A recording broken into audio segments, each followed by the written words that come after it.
Welcome back to Politics Nation. While most eyes were on Donald Trump's bizarre public appearances this week, his legal troubles reemerged in the headlines, with new reporting from MSNBC that Trump's lawyers recently tried again to compel adult film actor Stormy Daniels to keep quiet her alleged sexual encounter with Trump, and with that, the criminal hush money trial that resulted in a 34-count felony conviction of the former president 5 months ago. Joining me now, Michael Cohen, former attorney to Donald Trump. Michael, thanks for being with us as always, and let me go right to it. For months, Donald Trump hammered President Biden over his cognitive health, alleging an insurmountable decline. Then he became the oldest nominee in American history.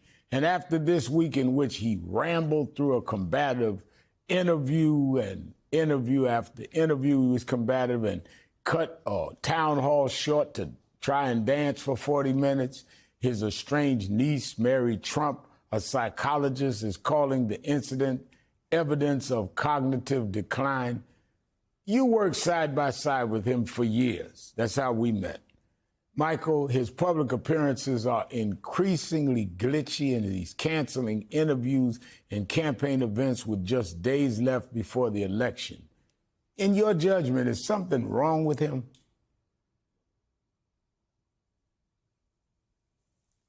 You're on mute.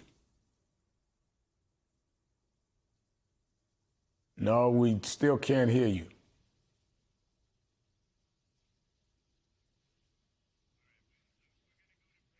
Let me take a break, and we'll come back and try to get your microphone sorted out. Now? Oh, I hear you now. Can you hear me now? Yep, I hear you now. So as I was saying, sorry about that. Donald Trump's been trying to mute you for the last couple of years. Go ahead. You could say that again. Look, Rev, you and I, it's great to see you. You and I have known each other since 1999. I can honestly say that neither you or I have ever seen an exhausted Donald Trump looking the way that he looks now. Pale, flustered, sweaty, completely disoriented. The question that I would then turn around and pose is, who wouldn't be when you have 34 criminal counts that have been levied against you? You have about $600 million in civil fines. You know that you are failing in this campaign, and that if you don't win this presidential election, that accountability is going to be had by you for the first time in your life. He is physically and mentally exhausted. Now, you were at the center of Trump's criminal hush money trial, which saw him convicted of 34 felony counts for falsifying business records to cover up an alleged affair with adult film actor Stormy Daniels. This week, MSNBC learned that Trump's lawyers recently tried to compel Daniels not to make unfavorable comments about Trump ahead of the election, offering to lower the restitution demands of Ms. Daniels after she lost a defamation suit she filed against Trump, separate from the hush money trial. Your thoughts on Trump's continuing efforts to silence Stormy Daniels, Michael? I don't understand why that they would even do this. Are they trying to be Michael Cohen? I'm talking about the lawyers that he has currently, with him. Stormy Daniels was fortunate. She ended up doing, at my recommendation, by the way, a GoFundMe, which brought for her over $1 million. Certainly more than enough for her to pay it. Why they would think that she would want to keep more of it for herself and not pay it off, I don't know the answer to that. Why they even think that it's relevant. Her book was widely read. People know exactly what it is that took place between the two. She has not been quiet about that affair that they had. So what's the point to do it? Honestly, I have no idea. To me, it makes no sense at all. Was it somebody that went rogue to try to do something to curry favor with Donald? You see, that's the problem. You have all of these crazy, sycophantic acolytes that are running around, each one trying to outdo the other for who could be more, more improper than the other. I have no idea why they would do this. It makes no sense to me at all. Zero. Now, let's pivot back to politics, Michael. Even as he struggled to stay on message this week, Trump's rhetoric was dark and combative as he condemned immigrants, his political opponents, and on Democratic-led cities, some of which he's campaigned in recently, along with otherwise unfavorable blue states. If Trump wants to win, why is he taking this message into places where he's not competitive, blue states and heavily black cities?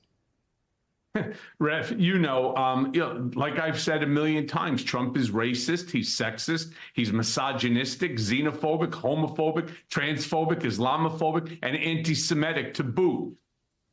While I'm appalled at the statements that he keeps making, whether it's the Haitian immigrants, whether it's immigrants from the Congo, whether it's Mexicans, about Jews, with the blacks, I am absolutely appalled by every statement that comes out of Donald's mouth. But I think the one that your listeners, that your viewers, and all of America needs to really start concentrating on is his statement about the enemies from within.